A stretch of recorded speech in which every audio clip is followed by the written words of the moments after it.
Section 1. You will hear a man talking to a woman about hiring a car. First, you have some time to look at questions 1 to 5. Pause the recording for 30 seconds.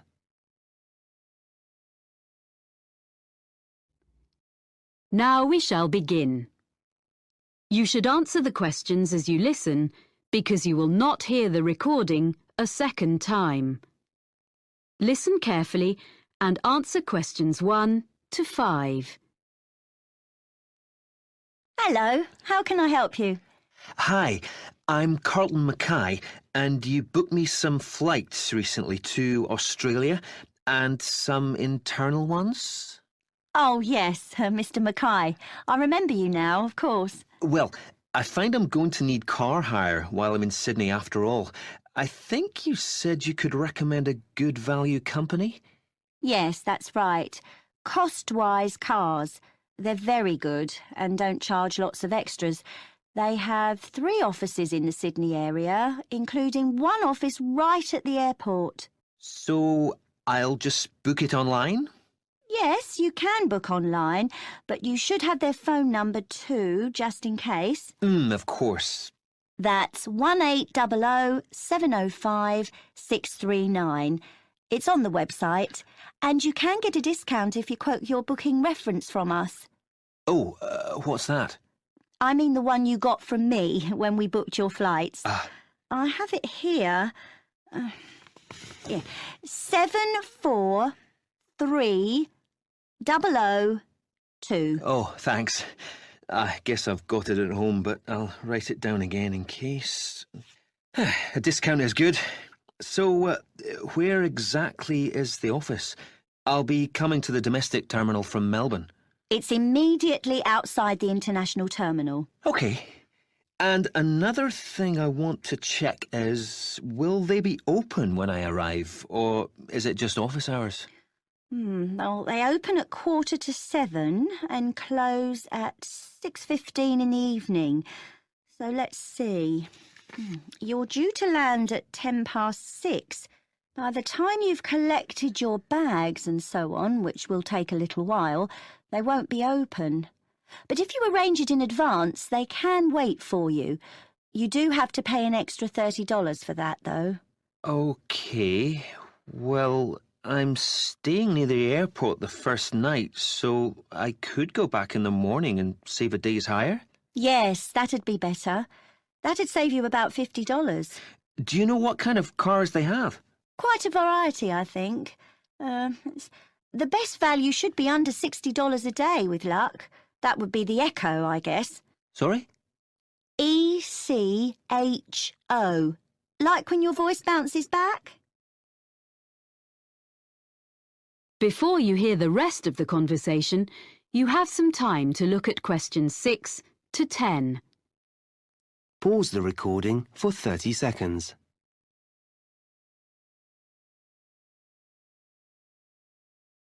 Now listen and answer questions 6 to 10.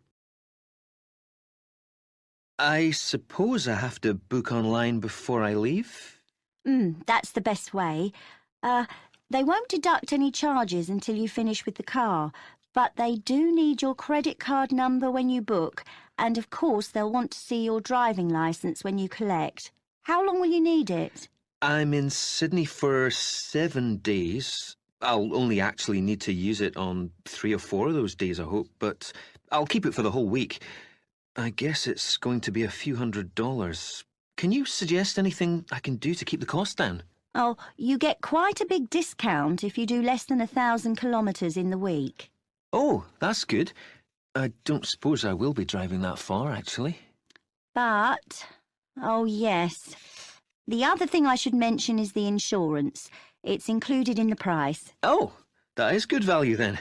Yes, but what you must remember is that it doesn't cover anything except the car, so you must be careful not to leave anything at all in it when you park, because your luggage isn't insured, even if it's out of sight, locked in the boot. Yeah, well, I think my travel policy will cover that, actually. Good. OK, and can I return the car outside office hours? My flight home is very early in the morning. Can I put the keys through the door or something? There's a secure box just outside the office on the pavement.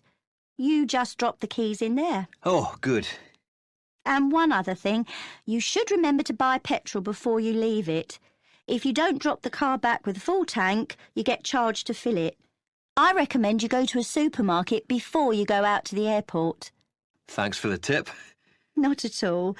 Do call in again if there's anything else I can help with. I will. Many thanks. That is the end of section 1. You now have half a minute to check your answers.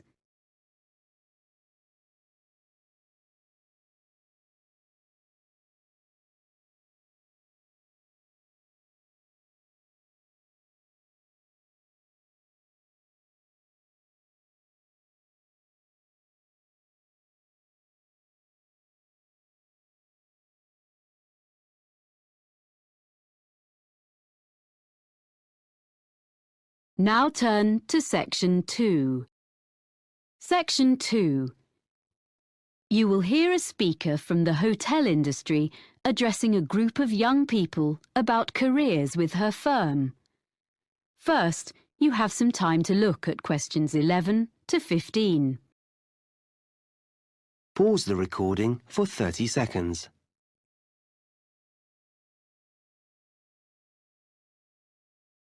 Now listen carefully and answer questions 11 to 15. Good morning. It's a great pleasure to be here in London and to see so many people interested in working in hotels. We in the International Finest Group of Hotels are very proud of our business, and we are always on the lookout for quality recruits in every department.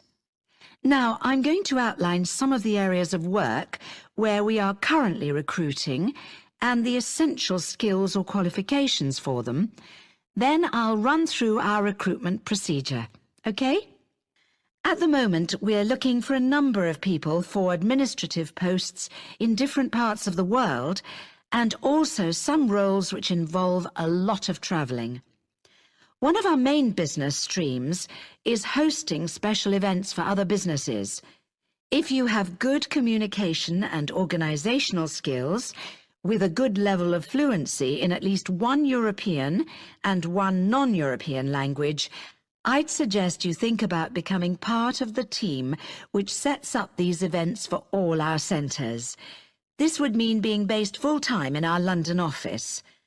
The work ranges from setting up small meetings a few days ahead to organising international conferences 2 years in advance, so there's plenty of variety.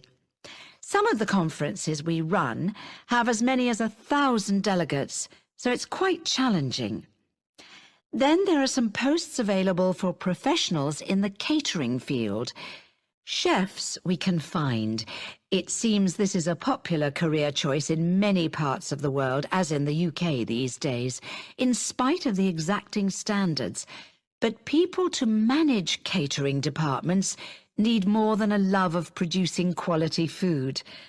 We're after really energetic and totally efficient young managers who already have the relevant business qualifications, no training on the job here, and they must share the team's determination to make everything run smoothly at any time of the day or night.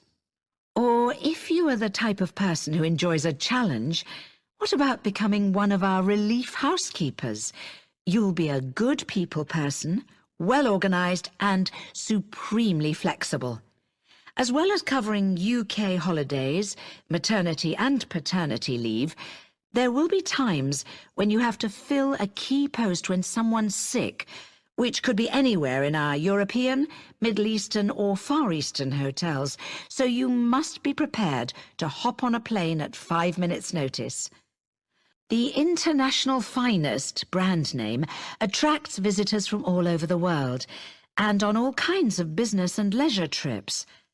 Our swimming pools and gyms need to be run by people with the highest standards of customer service. You don't have to be a great athlete, but smart appearance and a pleasant manner are necessary. A diploma in sports science would be the minimum requirement here. Lastly, I'd just like to mention that the main London office has another vacancy. Most bookings come online, especially from the Far East, for people coming to Europe. If you have fluency and some keyboard skills in, for example, Spanish or any Far Eastern languages, either having taken a degree or preferably from having lived and worked overseas, you might be just the person we're looking for to deal with email bookings and queries in the office here. A flexible attitude to working hours is also important, as you may have to come in outside normal office hours.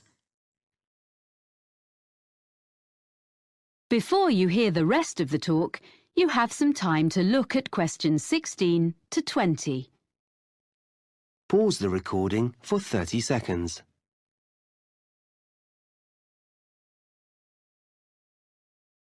Now listen and answer questions 16 to 20. So that's an overview of the kind of jobs. Now, how to get them. First of all, provided you have a UK work permit, you can go online and register an interest in working for us.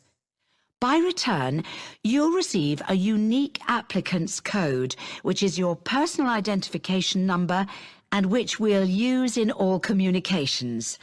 Along with that, you get access to the Human Resources website, where you should make sure you understand the legal terms and conditions which apply to all our employees. That's also where you can then download the application form, fill it in, and send it back along with your CV. You'll know within 48 hours whether you're being considered as you get an automated response. Sorry if it's a bit impersonal, but at least it's quick. Hopefully, if we like the sound of you, there will be in that automated response a list of times for an initial interview which will take place by telephone during the following week. You confirm by email which of the time slots will suit you. Provided the interview is satisfactory, at that point we'll ask for any evidence of qualifications required, which might be your degree or diploma certificate or so on, which you have to send certified copies of, and we contact your referees.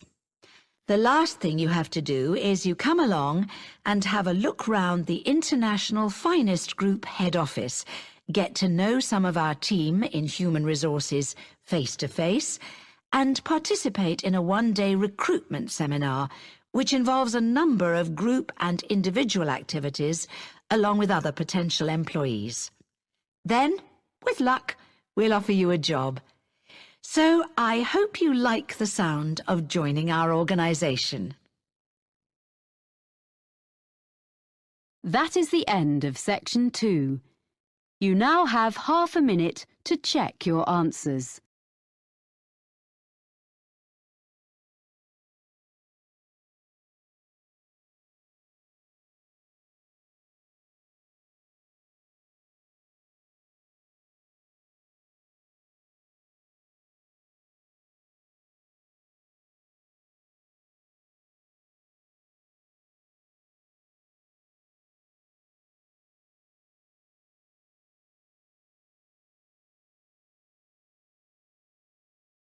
Now turn to section 3. Section 3. You will hear a student of landscape architecture discussing a project with his tutor. First, you have some time to look at questions 21 to 24. Pause the recording for 30 seconds.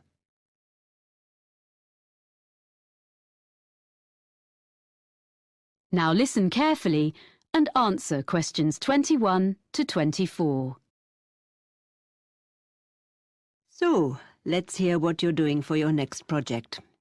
I've decided to design a roof garden for a supermarket. I've been looking at some on the web, and I think that a garden on top of a building is the up-and-coming thing. Okay. So you've done a bit of reading already? Mm-hmm. What benefits would there be for the client? Why do you think a supermarket chain would be willing to meet the expense of construction? You do realise that would be the first thing they raise. Yes, I know. But I'd explain that in spite of the initially high expense, they would save that much in approximately 5 years. Well, I'd have to do sums. I mean, calculate specifically. Yes, how would the saving come about? Mainly through lower heating and aircon bills. Uh-huh. The extra insulation offered by having a layer of living plants in the soil would make a huge difference. Okay. But they might feel the expense of maintenance would be an issue. After all, supermarkets don't normally employ gardeners.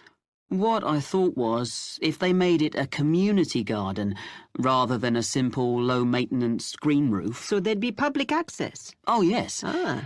Then there'd be a sense of ownership in the local community, and people could take responsibility for it, instead of the supermarket paying a commercial company, and it'll really boost their public relations.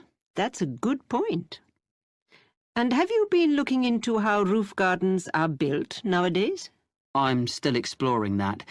But if I take advantage of the latest technologies for roof gardens, it shouldn't be too difficult. But in any case, you have to use lightweight materials. But that's a matter of making the right choices. You can even use quite traditional ones, such as wood, for the planting areas. Yes, that's what I thought. It'll look good, and it isn't too heavy. But for the basic construction, the issue you have to address first is the material used between the building and the garden. You mean the barrier fabric, which ensures there's no chance of rainwater leaking down into the building? Yes. Nowadays that is very good and quite easily sourced. Then, on the other hand, there's the business of water within the roof garden itself. You mean drainage? That's an important feature of the construction in any roof design. Yes, but I think most drainage issues have been well understood for quite a long time. Okay. But another thing is with plants in an exposed situation, you usually need to find ways to optimize rainfall. Yes, because rainwater is best for the garden, if you can store it for when it's needed. What I've been looking at are some buildings which use fairly conventional storage tanks, the kind that have been in use for decades, but have them linked to modern automatic watering systems. Sounds complicated. It's less so in practice than it sounds, I think. I've been researching them, and actually the latest ones definitely work very well, and they can be electronically regulated to suit the local microclimate. That sounds interesting. You seem to have been doing some thorough research. Make sure you reference all your sources when you write it up. Yes, sure. There's one more aspect I'd just like to run past you if there's time. I want to include a light feature in the design. Of course. I've got a sketch here. Let's have a look then. Before you hear the rest of the conversation, you have some time to look at questions 25 to 30. Pause the recording for 30 seconds.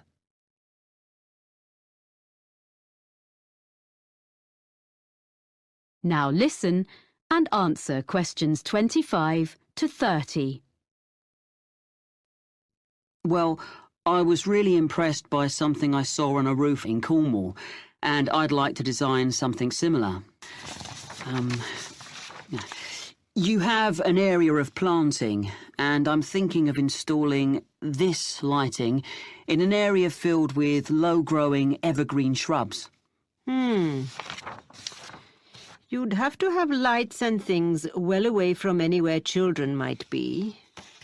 But I can see this could be very effective, if a bit complicated. How would it work? On this drawing, this is a section view. You have this low wall on the right. Yes, that's it. This is just one element, and these areas would be repeated all round the planted area. I think this will probably be a wooden wall using reclaimed timbers with an angled ceramic top surface. Perhaps even ridge tiles, like they use on roofs? Ah, yes. That'd be just the sort of thing. And that'd make it weatherproof. And then the heavy-duty electric wiring comes up through the floor just outside the planted area and into the wall. Then it's brought through to a projector low in the side of the wall, and that sends a beam of light along the fibre optic cable. So there's no electricity in the actual lights. The fibre optic goes across the surface of the soil in the planting area. Yes, that's the beauty of it. The shrubs will soon grow to cover it up, of course. And then the cable goes past a wooden post, which is between the shrubs and can be a support for them as they grow bigger, and then runs up into each element of the installation. So the light beam is carried up to the top of each element and illuminates a kind of conical glass cap? I see. Is that the bit which would glow in the dark? Yes. And what's the cap supported on? Is it a wall? No, it's a slender acrylic rod, like the stem of a flower or mushroom, which the cable runs up inside of. Well, I'll be interested to see the final drawings. Oh, thank you. I'm looking forward to putting it all together. That is the end of section 3. You now have half a minute to check your answers.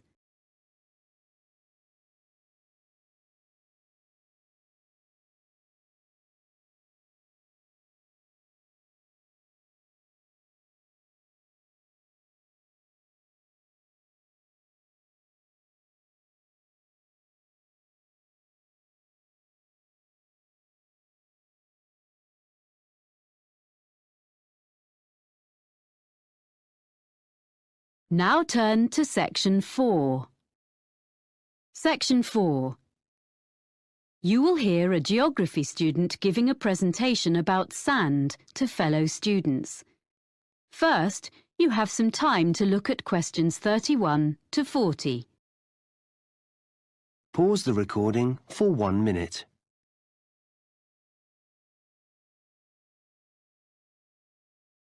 Now listen carefully and answer questions 31 to 40. First, I would like to tell you how the Argus computerized photography system has helped marine researchers. Then I shall talk a bit about sand collecting. Well, Argus is the system Dr. Rob Holman developed when he was working at a research pier on the coast of North Carolina about 20 years ago. This pier stretches out over the water, and it's the longest research pier in the world, with an observation tower on the end of it. The researchers there make precise measurements of how the sand moves about under the waves. This research is critical to the study of beach erosion in places where the coastline is being worn away. The Argus system helps to solve the difficulties encountered by these researchers. The system correlates the data from under the water with what Dr. Holman gets from his fixed camera, which is mounted above the water on the pier and uses time-lapse photography. Some of Dr. Holman's results have changed the way people understand how sand moves. To quote S. Jeffries Williams, a coastal geologist with the United States Geological Survey, the system is a critical piece of new technology, and the Argus system allows us to quantify and document visually the changes to the coast on a variety of different time frames. A lot of these take place when there is a storm, or at other times when it is difficult to have people out on the beach making observations and taking measurements. Up to now, Argus installations have been installed in places in Oregon, California, Hawaii, England, the Netherlands, Australia, New Zealand, Spain, Italy and Brazil, as well as in North Carolina. Now, I'd like to introduce Dr. Holman's sand collection. He started collecting sand in the 1980s, and he still collects it now, even though he has around 1,000 samples. They come from his travels and from geologists and amateurs all over the world, and the collection includes sand from each continent, including Antarctica. People send him sand in envelopes, plastic bags, paper towels and all sorts. Each is stored in a glass jar, which Dr. Holman labels by latitude and longitude of its origin. As well as he can work them out. Sometimes the information is a bit sketchy. Anyway, it's mainly geology students at the university who study his collection, and they can learn a lot from it. For instance, one set of tubes displays sand from the east coast of the US, so you can see that the sand gets lighter and finer from north to south. By the time a grain of sand eventually washes up on a beach in Florida, at the southern end of that journey, it has been battered by waves for a long time, so the grains are fine and rounded, because most of the time sand is not stationary on the beach.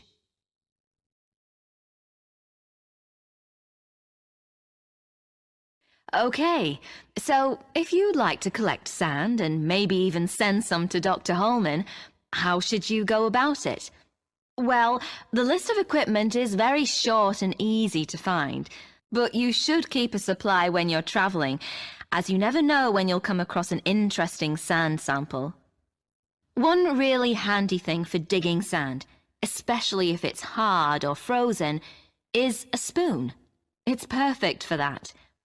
If you're traveling by air, it'll have to be plastic, but metal is preferable, as plastic tends to break. You need something to put the samples in that is damp-proof and easy to carry. You can just use plastic bags, but you need to record the location and date on the bag, so you must also have a permanent marker with you, because you can never assume you will remember where you gathered a sample from later on, and you don't want it to rub off before you get home. And that's about all you need in the field to collect sand. When you get home, your samples should be logged in a notebook or computer. You need to note the location and be really specific as to exactly whereabouts on the beach you gathered your sample, low tide mark, under cliff area, etc. Then you store your sample. You want to keep everything in good condition and avoid contamination. So first you make absolutely sure that each sample is perfectly dry. You don't need any complicated apparatus for this. You can just air it out on layers of newspaper, which is suitably absorbent. Most people find that's the best way. Then, lastly, but this is really important, before there can be any chance of confusing this latest sample with another, you put it in a clean small bag or a jar, and you must stick an identification label on straight away. Some people put one inside as well, in case the outer label falls off, but that's up to you. Well, that's about all you need to know to get started as a sand collector. Any questions? That is the end of section 4. You now have half a minute to check your answers.